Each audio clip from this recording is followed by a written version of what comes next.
నమస్తే భిక్షం గారు. ఈ పామాయిల్ వేసారు, సంతోషం. గతంలో ఏం పంటలు పండించారు? శనక్కాయ వేసారు, వరి పొలం వేసారు. అందుట్లోనూ వరి వేయలే. ఇప్పుడు మీరు వేసారు కాబట్టి అంతా బాగానే ఉంది. ఇది ఈ ఆకు పట్టుకోండి, ఇట్లా ఆకు ఇట్లా శుభ్రంగా ఉండాలా. ఈ ఆకు ఇటు పెట్టుకోండి, ఇట్లా ఇటు పట్టుకోండి. ఇట్లా ఇది చూసారు ఆకు? ఈ ఆకు నల్ల కొమ్ము పురుగు అని దాంతో కొడుతుంది.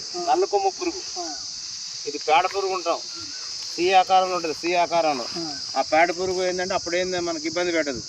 తర్వాత దశలో అది కొమ్ము పురుగే ఇట్లా పైన కొమ్ము ఉంటుంది, ఆకులు కొట్టేస్తుంది. ఇది చాలా ఇబ్బంది కాబట్టి దీనికి బుట్టలు దొరుకుతాయి.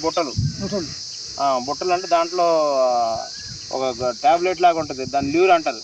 అవి ఎకరానికి ఒకటి పెట్టుకోవాలా, ఒకటి రెండు పెట్టి అందుట్లో అవి పడి చచ్చిపోతాయి. అది చేయకపోతే ఇబ్బంది. నల్ల కొమ్ము పురుగు అంటారు, రైనోసారస్ బెటిల్. ఇది చాలా ప్రమాదం. ఇది తాడి చెట్ల మీద, కొబ్బరి చెట్ల మీద, వాటి మీద కూడా వస్తుంది.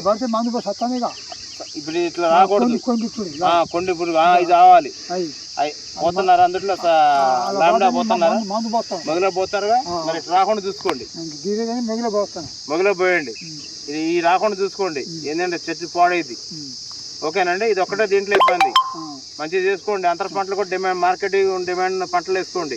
మీ చుట్టాలకి, మీ అందరికి, మీ ఊర్లో ఉన్న పెద్ద రైతులకి, మీరు తెలిసిన వాళ్ళు ఉంటారుగా, ఆయిల్ పామ్ వేసుకుంటే మంచిదని చెప్పి దానికోసం మీరు అందరూ వేసారు. ఇంకా మీ ఊరు మొత్తం పామాయిల్ కావాలా. ఇదంతా ఈ ఊరి పేరే పామాయిల్ ఊరు అని రావాలా. దంతసిరి కాదు, పామాయిల్ సిరి అని రావాలా. ఏంటి? పామాయిల్ సిరి ఊరి పేరు అట్లా మారాలా. అందరూ మంచిగా చేసుకోండి. Thank you.